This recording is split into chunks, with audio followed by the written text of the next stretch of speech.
News ಫಸ್ಟ್ಗೆ ಸ್ವಾಗತ. ಮುಖ್ಯಾಂಶಗಳು. ಈ ಸಂಕಷ್ಟ ಸಮಯದಲ್ಲಾದರೂ ಕೇಂದ್ರ ಸರ್ಕಾರ ನೆರವು ನೀಡುವ ನಿರೀಕ್ಷೆ ಇದೆ. ಸಿಎಂ ಡಿಕೆ ಶಿವಕುಮಾರ್. ಭಗವಂತನ ಮೇಲೆ ಅಚಲವಾದ ಭಕ್ತಿಯನ್ನ ಬೆಳೆಸಿಕೊಳ್ಳಲು ಸತ್ಯನಾರಾಯಣ ಕಥೆ ಶ್ರವಣ ಮಾಡಬೇಕು. ಸ್ವರ್ಣವಲ್ಲಿ ಶ್ರೀ.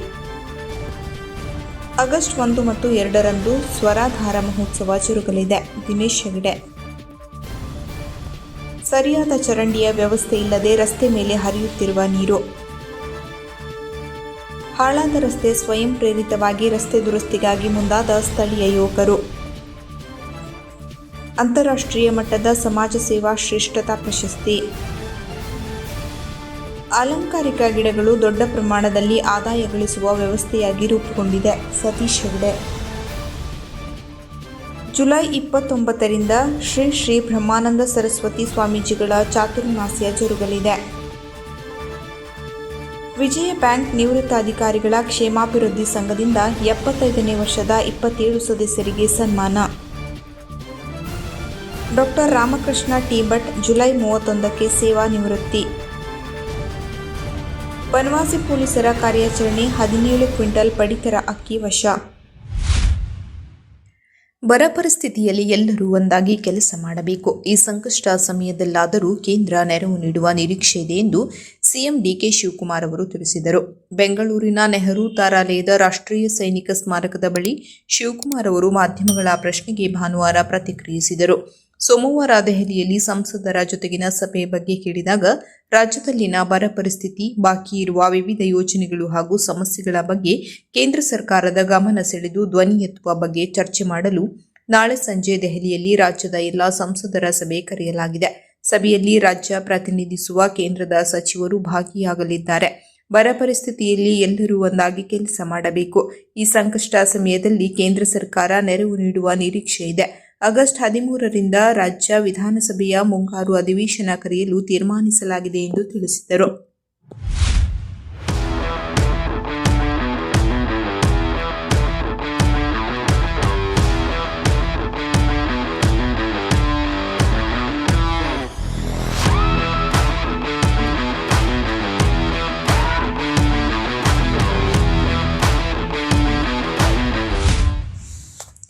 ಭಗವಂತನ ಮೇಲೆ ಅಚಲ ಭಕ್ತಿಯನ್ನ ಬೆಳೆಸಿಕೊಳ್ಳಲು ಸತ್ಯನಾರಾಯಣ ಕಥೆಯನ್ನು ಶ್ರವಣ ಮಾಡಬೇಕು ಎಂದು ಸೋಂದಾ ಸ್ವರ್ಣವಲ್ಲಿ ಮಹಾಸಂಸ್ಥಾನದ ಮಠಾಧೀಶ ಶ್ರೀಮದ್ ಜಗದ್ಗುರು ಶಂಕರಾಚಾರ್ಯ ಶ್ರೀ ಗಂಗಾಧರೇಂದ್ರ ಸರಸ್ವತಿ ಮಹಾಸ್ವಾಮಿಗಳು ನುಡಿದರು. ಆಷಾಢ ಮಾಸದ ಶುಕ್ಲ ಪಕ್ಷದ ಪವಿತ್ರ ಏಕಾದಶಿ ಅಂಗವಾಗಿ ಶ್ರೀ ಸೋಂದಾ ಸ್ವರ್ಣವಲ್ಲಿ ಮಹಾಸಂಸ್ಥಾನದಲ್ಲಿ ನಡೆದ ಶ್ರೀ ಸತ್ಯನಾರಾಯಣ ವೃತ ಕಥಾ ಪ್ರವಚನವನ್ನ ನಡೆಸಿಕೊಟ್ಟರು. ಸತ್ಯನಾರಾಯಣ ವೃತವು ಕೇವಲ ಒಂದು ಆಚರಣೆಯಲ್ಲ, ಮನುಷ್ಯನ ಜೀವನದಲ್ಲಿ ಸತ್ಯ, ಶ್ರದ್ಧೆ ಹಾಗೂ ಭಕ್ತಿಯ ಮಹತ್ವವನ್ನು ಬೋಧಿಸುವ ದಿವ್ಯ ಮಾಧ್ಯಮವಾಗಿದೆ ಎಂದ ಅವರು ಪ್ರವಚನದಲ್ಲಿ ಶ್ರೀಗಳು ಶ್ರೀ ಸತ್ಯನಾರಾಯಣ ಸ್ವಾಮೀಜಿಯ ಲೀಲೆಗಳು ಹಾಗೂ ವ್ರತ ಮಹಿಮೆಯನ್ನು ಆಧ್ಯಾತ್ಮಿಕ ನೆಲೆಯಲ್ಲಿ ಮನೋಜ್ಞವಾಗಿ ವಿವರಿಸಿದರು. ವಿಷ್ಣುವು ಯೋಗನಿದ್ರೆಗೆ ತೆರಳುವ ಈ ಪವಿತ್ರ ದಿನದ ಅಂಗವಾಗಿ ಶ್ರೀಮಠದ ಸಂಪ್ರದಾಯದಂತೆ ಶ್ರೀ ಸತ್ಯನಾರಾಯಣ ಪೂಜೆಯನ್ನು ವೈದಿಕ ವಿಧಿವಿಧಾನಗಳೊಂದಿಗೆ ಶ್ರದ್ಧಾಭಕ್ತಿಯಿಂದ ನೆರವೇರಿಸಲಾಗುತ್ತಿದೆ. ಇದಕ್ಕೂ ಮುನ್ನ ಮಠದ ವೈದಿಕ ವೃಂದದ ವೇದಘೋಷ, ಮಂಗಳವಾದ್ಯಗಳ ನಡುವೆ ವಿಶೇಷ ಅರ್ಚನೆ ಹಾಗೂ ಮಹಾಮಂಗಳಾರತಿ ನಡೆಯಿತು. ಕಿರಿಯ ಶ್ರೀ ಆನಂದಬೋಧೇಂದ್ರ ಸರಸ್ವತಿ ಮಹಾಸ್ವಾಮಿಗಳು ಸಾನ್ನಿಧ್ಯ ನೀಡಿದ್ದರು. ಕಥಾಶ್ರವಣದ ಬಳಿಕ ಭಕ್ತರಿಗೆ ತೀರ್ಥಪ್ರಸಾದ ಹಾಗೂ ಮಹಾಪ್ರಸಾದ ವಿತರಿಸಲಾಯಿತು. ಶಿರಸಿ ನಗರದ ಎಪಿಎಂಸಿ ಆವರಣದಲ್ಲಿರುವ ಟಿಎಂಎಸ್ ಸಭಾಭವನದಲ್ಲಿ ಆಗಸ್ಟ್ 1 ಮತ್ತು 2ರಂದು ಸ್ವರಾಧಾರ ಮಹೋತ್ಸವ ನಡೆಯಲಿದೆ ಎಂದು ಜನನಿ ಮ್ಯೂಸಿಕ್ ಸಂಸ್ಥೆಯ ಮುಖ್ಯಸ್ಥ ದಿನೇಶ್ ಹೆಗಡೆ ತಿಳಿಸಿದ್ದಾರೆ. ಅವರು ಶಿರಸಿಯ ಪ್ರಗತಿ ನಿಲಯದಲ್ಲಿರುವ ಜನನಿ ಮ್ಯೂಸಿಕ್ ಸಂಸ್ಥೆಯ ಕಾರ್ಯಾಲಯದಲ್ಲಿ ಸೋಮವಾರ ಪತ್ರಿಕಾಗೋಷ್ಠಿ ನಡೆಸಿ ಆಗಸ್ಟ್ 1ರಂದು ಸ್ವರಧಾರ ಮಹೋತ್ಸವ ಎಂಬ ವಿಶೇಷ ಸಂಗೀತ ಕಾರ್ಯಕ್ರಮವನ್ನು ಆಯೋಜಿಸಲಾಗಿದೆ. ವೇದಮೂರ್ತಿ ವಿನಾಯಕ್ ಭಟ್ ಪುರಲೇಮನೆಯವರು ಉದ್ಘಾಟಿಸಲಿದ್ದು, ಅಧ್ಯಕ್ಷತೆಯನ್ನ ಶ್ರೀ ಮಾರಿಕಾಂಬಾ ದೇವಸ್ಥಾನದ ಧರ್ಮದರ್ಶಿ ಮಂಡಳಿ ಅಧ್ಯಕ್ಷ ರವಿ ಬೆಳ್ಳಿಮನಿ ಅವರು ವಹಿಸಲಿದ್ದಾರೆ. ಮುಖ್ಯ ಅತಿಥಿಗಳಾಗಿ ಶೈಲಜಾ ಗೋರ್ಮನೆ, ವಿನಾಯಕ್ ಶೇಟ್ ಆಗಮಿಸುವರು ಎಂದು ಹೇಳಿ ಕಾರ್ಯಕ್ರಮದ ಆಮಂತ್ರಣ ಪತ್ರಿಕೆಯನ್ನ ಬಿಡುಗಡೆಗೊಳಿಸಿದರು. ಈ ಸಂದರ್ಭದಲ್ಲಿ ಖ್ಯಾತ ಗಾಯಕಿ ಶ್ರೀಮತಿ ರೇಖಾ ಹೆಗಡೆ ಉಪಸ್ಥಿತರಿದ್ದರು. ನಮ್ಮ ಎಲ್ಲಾ ಪತ್ರಿಕಾ ಮಿತ್ರರು ನಮ್ಮ ಸಂಸ್ಥೆಗೆ ಯಾವತ್ತೂ ಅವರ ಒಂದು ಪ್ರೋತ್ಸಾಹವನ್ನು ಕೊಡ್ತಾ ಇದ್ದಾರೆ. ಅವರ ಪತ್ರಿಕೆಗಳಲ್ಲಿ ನಮ್ಮ ಸಂಸ್ಥೆಯ ಕಾರ್ಯಚಟುವಟಿಕೆಗಳ ಬಗ್ಗೆ ಪ್ರಚಾರವನ್ನು ಮಾಡಿ ನಮ್ಮನ್ನ ಯಾವತ್ತೂ ಪ್ರೋತ್ಸಾಹಿಸ್ತಾ ಇದ್ದಾರೆ. ಅದೇ ರೀತಿ ನಮ್ಮ ಆತ್ಮೀಯ ಕರೆಗೆ ಇವತ್ತು ಹೋಗ್ಬಿಟ್ಟು ಬಂದು ನಮ್ಮ ಜೊತೆ ಇವತ್ತು ಇರೋದಕ್ಕೆ ಹೃದಯಪೂರ್ವಕವಾಗಿ ಹಾಗೂ ಆತ್ಮೀಯವಾಗಿ ತಮಗೆಲ್ಲ ಪ್ರಥಮವಾಗಿ ಸ್ವಾಗತವನ್ನು ಕೋರ್ತಾ ಇದ್ದೇನೆ. ಈಗ ಇವತ್ತಿನ ಉದ್ದೇಶ ಅಂತಂದ್ರೆ, ನಾವು ಕಳೆದ 23 ವರ್ಷದಿಂದ ಸಂಸ್ಥೆ ಪ್ರಾರಂಭಿಸಿ ವರ್ಷದಲ್ಲಿ ತಮಗೆ ತಿಳಿದಂತೆ ಹಲವಾರು ಸಂಗೀತ ಕಾರ್ಯಕ್ರಮಗಳನ್ನು ಆಯೋಜಿಸ್ತೇವೆ. ಅದರಲ್ಲೂ ವಿಶೇಷವಾಗಿ ನಾವು ಮಾಡ್ತಾ ಇರೋದು ಯುವ ಪ್ರತಿಭೆಗಳಿಗೆ, ಮಕ್ಕಳಿಗೆ ಹಿಂದೂಸ್ತಾನಿ ಶಾಸ್ತ್ರೀಯ ಭಾವಗೀತೆ, ಭಕ್ತಿಗೀತೆ ಮತ್ತು ರಾಗ ಆಧಾರಿತ ಚಲನಚಿತ್ರ ಗೀತೆಗಳನ್ನು ಸಹ ಅವರಿಗೆ, ಮಕ್ಕಳಿಗೆ ಕೋಚಿಂಗ್ ಕೊಟ್ಟು ಅವರಿಗೂ ಅದನ್ನು ಒಂದು ಸಂಗೀತದ ಪೂರಕವಾಗಿ, ಒಂದು ಸಂಗೀತ ಬೆಳೀಲಿ ಅಂತ ದೃಷ್ಟಿಯಲ್ಲಿ ಇಟ್ಕೊಂಡು ರಾಗಾಧಾರಿತ ಚಲನಚಿತ್ರ ಗೀತೆಗಳನ್ನು ನಾವು ಕಲಿಸ್ತಾ ಮಕ್ಕಳಿಗೆ ಒಂದು ಸಾಂಸ್ಕೃತಿಕವಾಗಿ ಅವರ ವ್ಯಕ್ತಿತ್ವವನ್ನು ರೂಪಿಸಿಕೊಳ್ಳುವಲ್ಲಿ ನಾವು ಕೆಲಸ ಮಾಡ್ತಾ ಇದ್ದೇವೆ. ಶಿರಸಿ ತಾಲೂಕಿನ ಇಸಳೂರು ಗ್ರಾಮ ಪಂಚಾಯಿತಿ ವ್ಯಾಪ್ತಿಯ ಚಿಪಿಗೆಯಿಂದ ನಗರ ಪ್ರವೇಶಿಸುವ ಶಿರಸಿ ಹುಬ್ಬಳ್ಳಿ ರಾಷ್ಟ್ರೀಯ ಹೆದ್ದಾರಿಯ ಅಕ್ಕಪಕ್ಕ ಸರಿಯಾದ ಚರಂಡಿ ವ್ಯವಸ್ಥೆ ಇಲ್ಲದೆ ಮಳೆಯ ನೀರು ರಸ್ತೆಯ ಮೇಲೆ ಹರಿಯುತ್ತಿದೆ. ಇದರಿಂದ ವಾಹನ ಸವಾರರಿಗೆ ರಸ್ತೆ ಯಾವುದು ಮತ್ತು ನೀರು ಯಾವುದು ಎಂಬುದು ಗೊತ್ತಾಗದೆ ಜೀವ ಭಯದಲ್ಲಿ ವಾಹನ ಚಲಾಯಿಸುವ ಪರಿಸ್ಥಿತಿ ಎದುರಾಗಿದೆ. ಸದ್ಯ ಈಗ ಮಳೆಗಾಲ ಇರುವ ಕಾರಣ ಈ ರಸ್ತೆಯು ಹಾಳಾಗುವ ಮುನ್ನ ಸಂಬಂಧಿಸಿದ ಅಧಿಕಾರಿಗಳು, ಜನಪ್ರತಿನಿಧಿಗಳು ಎಚ್ಚೆತ್ತುಕೊಂಡು ಇತ್ತ ಕಡೆ ಗಮನ ಹರಿಸಿ ಸುಗಮ ಸಂಚಾರಕ್ಕೆ ಅನುಕೂಲ ಕಲ್ಪಿಸಬೇಕೆಂದು ಇಲ್ಲಿನ ಸಾರ್ವಜನಿಕರು ಆಗ್ರಹಿಸಿದ್ದಾರೆ. ಭಾರೀ ಮಳೆಗಾಲದ ಕಾರಣ ಡಾಂಬರೀಕರಣಗೊಂಡ ತಾಲೂಕಿನ ನಕ್ಷೆ ಹಳ್ಳಿಗದ್ದೆ ರಸ್ತೆ ತೀವ್ರ ಹಾಳಾಗಿ ವಾಹನ ಸವಾರರಿಗೆ ಓಡಾಡಲು ತೊಂದರೆಯಾದ ಕಾರಣ ಸ್ಥಳೀಯ ಶ್ರೀ ಲಕ್ಷ್ಮೀ ನರಸಿಂಹ ಯುವಕ ಮಂಡಳ ನಕ್ಷೆ ಹಳ್ಳಿಗದ್ದೆಯವರ ನೇತೃತ್ವದಲ್ಲಿ ಸಾರ್ವಜನಿಕರು ತಮ್ಮ ಸ್ವಂತ ಖರ್ಚಿನಲ್ಲಿ ರಸ್ತೆಯನ್ನು ತಾತ್ಕಾಲಿಕವಾಗಿ ದುರಸ್ತಿಗೊಳಿಸಿದರು. ಈ ಗ್ರಾಮದ ರಸ್ತೆಯನ್ನು ಕಳೆದ 5 ವರ್ಷದ ಹಿಂದೆ ಅಂದಾಜು 2.5 ಕಿಲೋಮೀಟರ್ ರಸ್ತೆಯ ಡಾಂಬರೀಕರಣ ಮಾಡಲಾಗಿತ್ತು. ಈಗ ಅತಿಯಾದ ಮಳೆಯಿಂದಾಗಿ ರಸ್ತೆಯು ತೀವ್ರವಾಗಿ ಹದಗೆಟ್ಟು ನೂರಾರು ಹೊಂಡಗಳು ಬಿದ್ದಿವೆ. ಈ ಹಿನ್ನೆಲೆಯಲ್ಲಿ ಗ್ರಾಮದ ಯುವಕರು ಸ್ವಯಂ ಪ್ರೇರಿತವಾಗಿ ರಸ್ತೆಗೆ ಹೊಳೆ ಕೊಚ್ಚು ಹಾಕುವ ಮೂಲಕ ರಸ್ತೆಯನ್ನು ತಾತ್ಕಾಲಿಕವಾಗಿ ದುರಸ್ತಿ ಮಾಡಿಕೊಂಡಿದ್ದಾರೆ. ಹುಲೇಕಲ್ ಗ್ರಾಮ ಪಂಚಾಯತ್ದ ವ್ಯಾಪ್ತಿಯ ಈ ರಸ್ತೆಯು ಜಿಲ್ಲಾ ಪಂಚಾಯತ್ಗೆ ಒಳಪಟ್ಟಿದ್ದು, ಸ್ಥಳೀಯ ಪಂಚಾಯತ್ ಸದಸ್ಯರು, ಅಧಿಕಾರಿಗಳಿಂದ ಯಾವತ್ತೂ ನಿರ್ಲಕ್ಷ್ಯಕ್ಕೆ ಒಳಗಾಗಿದೆ. ಶಾಸಕ ಭೀಮಣ್ಣ ನಾಯ್ಕ್ ಆಯ್ಕೆಯಾದ ಬಳಿಕ ಗ್ರಾಮಕ್ಕೆ ಬಸ್ಸಿನ ಅನುಕೂಲವಾಗಿದ್ದು, ಅದನ್ನು ಹೊರತುಪಡಿಸಿ ನೆಟ್ವರ್ಕ್ ಸೇರಿದಂತೆ ಯಾವ ಅನುಕೂಲ ಇಲ್ಲದಂತಾಗಿದೆ ಎಂದು ಗ್ರಾಮಸ್ಥರು ಆಗ್ರಹಪಡಿಸಿದ್ದಾರೆ. ಇದೀಗ ಅಪಘಾತ ಅನಿವಾರ್ಯತೆ ಕಾರಣದಿಂದ ಸ್ಥಳೀಯರೇ ರಸ್ತೆ ರಿಪೇರಿ ಮಾಡಿಕೊಂಡು ಇದಕ್ಕೆ ಮರು ಡಾಂಬರೀಕರಣ ಮಾಡಿಕೊಡುವ ಕುರಿತು ಶಾಸಕ ಭೀಮಣ್ಣ ನಾಯ್ಕ್ ಅವರು ಸಹಕರಿಸಲಿ ಎಂದು ವಿನಂತಿಸಿದ್ದಾರೆ. ಭಾನುವಾರ ಬೆಳಗ್ಗೆ 8 ಗಂಟೆಯಿಂದ ಸಾಯಂಕಾಲ 5 ಗಂಟೆಯವರೆಗೆ ಸಂಪೂರ್ಣವಾಗಿ 2.5 ಕಿಲೋಮೀಟರ್ ರಸ್ತೆಯನ್ನು ತಾತ್ಕಾಲಿಕ ದುರಸ್ತಿಗೊಳಿಸಲಾಗಿದ್ದು, ಮಳೆ ತೀವ್ರಗೊಂಡಲ್ಲಿ ಮತ್ತಷ್ಟು ಹಾಳಾಗುವ ಆತಂಕವೂ ಇದೆ ಎಂದು ಯುವಕ ಮಂಡಳ ಅಧ್ಯಕ್ಷ ಚಿನ್ಮಯ್ ಹೆಗಡೆ ತಿಳಿಸಿದರು. ಅಭಿವೃದ್ಧಿ ಅಧಿಕಾರಿಯಾಗಿರುವ ಶಾಸಕರು ತಮ್ಮತ್ತ ಗಮನ ಹರಿಸುವ ಭರವಸೆ ಇದೆ ಎಂದರು. ಈ ಸಂದರ್ಭದಲ್ಲಿ ಯುವ ಮಂಡಳದ ಕಾರ್ಯದರ್ಶಿ ನರಸಿಂಹ ನಾಯ್ಕ್, ಸದಸ್ಯರಾದ ಸಂದೇಶ್ ಭಟ್ ಬೆಳಕಂಡ, ನರೇಂದ್ರ ನಾಯ್ಕ್, ಪ್ರಸನ್ನ ನಾಯ್ಕ್, ಜಗದೀಶ್ ನಾಯ್ಕ್, ರಾಜು ಪೂಜಾರಿ, ರಾಘವೇಂದ್ರ ನಾಯ್ಕ್, ಸತ್ಯ ಪೂಜಾರಿ, ವಿನಯ್ ಹೆಗಡೆ, ಗಣೇಶ್ ಹೆಗಡೆ, ಶ್ರೀಶ ಹೆಗಡೆ ಸೇರಿದಂತೆ ಗ್ರಾಮದ ಹಿರಿಯರಾದ ದಯಾನಂದ್ ಹೆಗಡೆ, ನೀಲಕಂಠ ಹೆಗಡೆ ಸೇರಿದಂತೆ ಅನೇಕರು ಹಾಜರಿದ್ದರು. ಹಿರಿಯ ನಾಗರಿಕರು ಮತ್ತು ಎಂಡೋಸಲ್ಫಾನ್ ಬಾಧಿತ ವಿಶೇಷ ಚೇತನರ ಸಬಲೀಕರಣ ಕ್ಷೇತ್ರದಲ್ಲಿ ಸಲ್ಲಿಸಿದ ಅಮೋಘ ಸಾಧನೆಯನ್ನು ಪರಿಗಣಿಸಿ ಕರ್ನಾಟಕ ವಾಣಿಜ್ಯ ಮತ್ತು ಕೈಗಾರಿಕಾ ಮಹಾಸಂಸ್ಥೆಯು ಪ್ರತಿಷ್ಠಿತ ಸ್ಕಾಡ್ವೇಸ್ ಸಂಸ್ಥೆಗೆ ಸಮಾಜ ಸೇವಾ ಶ್ರೇಷ್ಠತಾ ಪ್ರಶಸ್ತಿಯನ್ನು ನೀಡಿ ಗೌರವಿಸಿದೆ.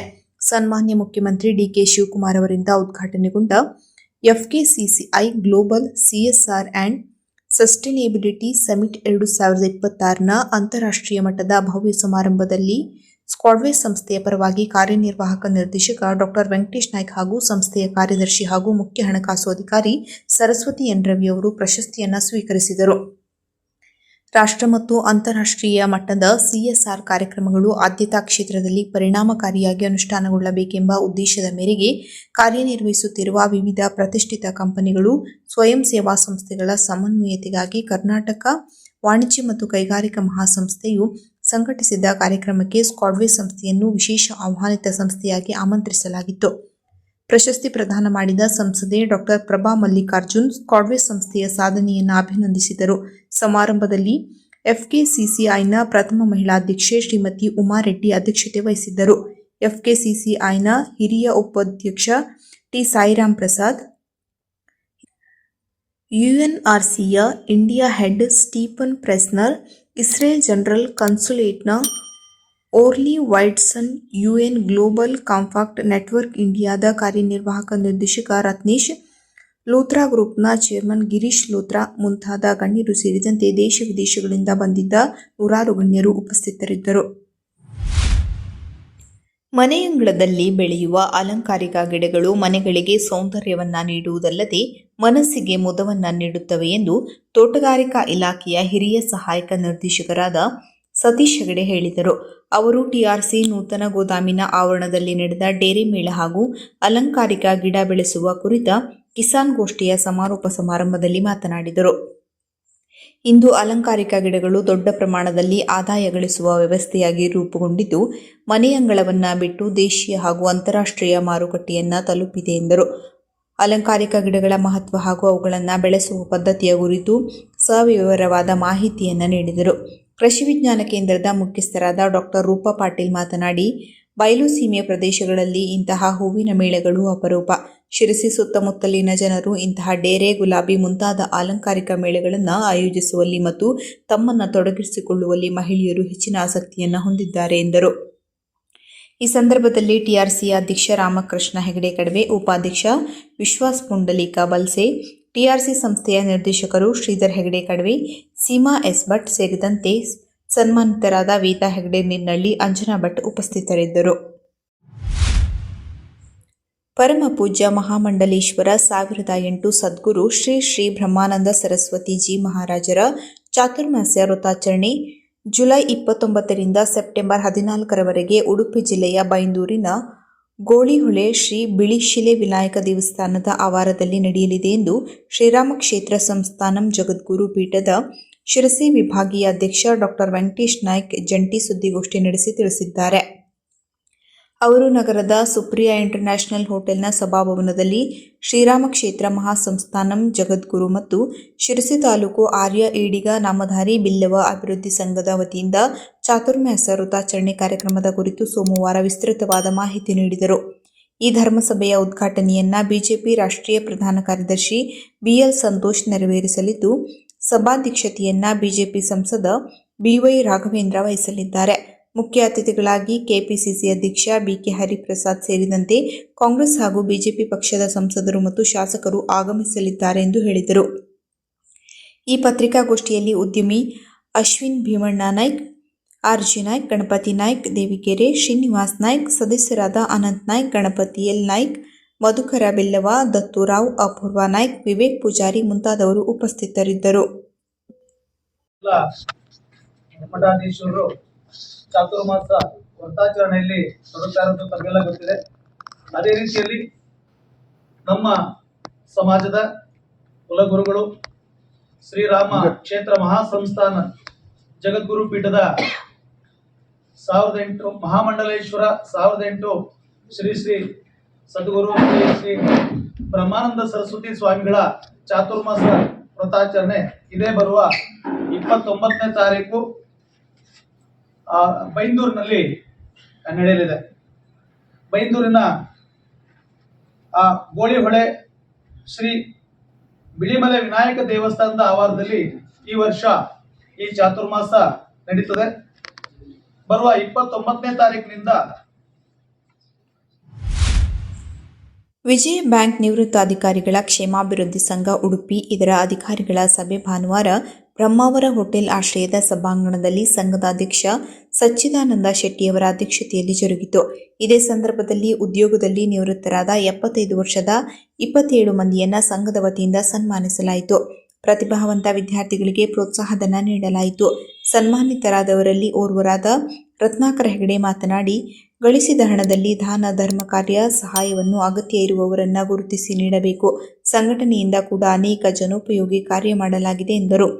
ಸ್ಥಾಪಕ ಅಧ್ಯಕ್ಷ ಸುಬ್ಬಯ್ಯ ಹೆಗಡೆ, ಮುಂದಿನ ಸಾಲಿನ ಅಧ್ಯಕ್ಷರಾದ ರಾಜೀವ್ ಶೆಟ್ಟಿ, ಉಪಾಧ್ಯಕ್ಷ ವೇಣುಗೋಪಾಲ್ ಶೆಟ್ಟಿ, ಜೊತೆ ಕಾರ್ಯದರ್ಶಿ ರಾಮನಾಥ್ ಕೋಟಾರಿ, ಖಜಾಂಚಿ ನರೇಶ್ ಶೆಟ್ಟಿ ಉಪಸ್ಥಿತರಿದ್ದರು. ಕರಾವಳಿ ಜಿಲ್ಲೆಯಲ್ಲಿ ಜನ್ಮ ಪಡೆದ ವಿಜಯ ಬ್ಯಾಂಕ್ ಇದೀಗ ಬೇರೆ ಬ್ಯಾಂಕ್ನೊಂದಿಗೆ ವಿಲೀನವಾದರೂ 22 ವರ್ಷದ ಹಿಂದೆ ಸ್ಥಾಪನೆಯಾದ ಉಡುಪಿಯ ಸಂಘಟನೆ ಬಲಿಷ್ಠ ಹಾಗೂ ಸಮಾಜಮುಖಿ ಕಾರ್ಯದಲ್ಲಿ ಮಾದರಿಯಾಗಿದೆ. ಪಿಯುಸಿ ಸಂಸ್ಕೃತ ಪಠ್ಯರಚನಾ ಸಮಿತಿಯ ಸದಸ್ಯ, ತಾಲೂಕಿನ ಯಡಹಳ್ಳಿ ವಿದ್ಯೋದಯ ಪಿಯು ಕಾಲೇಜಿನ ಪ್ರಾಚಾರ್ಯ ಡಾಕ್ಟರ್ ರಾಮಕೃಷ್ಣ ಟಿ ಭಟ್ ಅವರು ಜುಲೈ 31ಕ್ಕೆ ಸೇವಾನಿವೃತ್ತರಾಗಲಿದ್ದಾರೆ.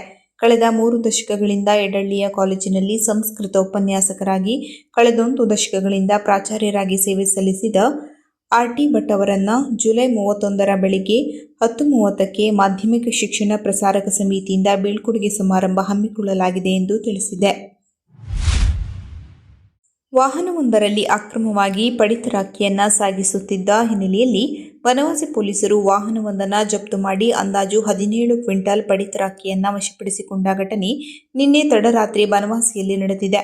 ಬನವಾಸಿ ಠಾಣೆಯ ಪಿಎಸ್ಐ ಮಹಾಂತಪ್ಪ ಕುಂಬಾರ್ ಹಾಗೂ ಸಿಬ್ಬಂದಿ ನಿನ್ನೆ ತಡವಾಗಿ ಬನವಾಸಿ ದಾಸನಕೊಪ್ಪ ಕ್ರಾಸ್ನಲ್ಲಿ ಯಾವುದೇ ಪರವಾನಗಿ ಇಲ್ಲದೆ 17 ಕ್ವಿಂಟಲ್ ಪಡಿತರ ಅಕ್ಕಿಯನ್ನ ಮಹೇಂದ್ರ ಸೂಪ್ರೋ ವಾಹನದಲ್ಲಿ ಸಾಗಾಟ ಮಾಡುತ್ತಿರುವುದನ್ನು ಪತ್ತೆ ಹಚ್ಚಿ ವಾಹನವನ್ನು ವಶಕ್ಕೆ ಪಡೆಯಲಾಗಿದೆ. ಸಚಿನ್ ನಾಗರಾಜಗೌಡ ಈ ವಾಹನ ಚಾಲಕನಾಗಿದ್ದು, ಈತ ಶಿರಸಿ ಕೊರ್ಲಕಟ್ಟ ಪ್ರದೇಶದಿಂದ ಅಕ್ಕಿಯನ್ನ ಸಾಗಣೆ ಮಾಡುತ್ತಿದ್ದ ಎನ್ನಲಾಗಿದೆ. ಅಕ್ರಮವಾಗಿ ಸಾಗಿಸುತ್ತಿದ್ದ ಪಡಿತರ ಅಕ್ಕಿಯನ್ನ ಹಾಗೂ ವಾಹನವನ್ನ ಜಪ್ತು ಮಾಡಿದ್ದು, ಚಾಲಕನ ಮೇಲೆ ಪ್ರಕರಣ ದಾಖಲಿಸಲಾಗಿದೆ. ಶಿರಸಿ ಆಹಾರ ಇಲಾಖೆಯ ಶಿರಸ್ತೆದಾರ್ ಶ್ರೀಮತಿ ವೀಣಾ ಹಾಗೂ ಆರೋಗ್ಯ ನಿರೀಕ್ಷಕಿ ಕವಿತಾ ಪಾಟನ್ಕರ್ ಸ್ಥಳಕ್ಕೆ ಭೇಟಿ ನೀಡಿದ್ದು, ಮುಂದಿನ ಕ್ರಮ ಜರುಗಿಸಲಿದ್ದಾರೆ ಎಂದು ತಿಳಿದುಬಂದಿದೆ.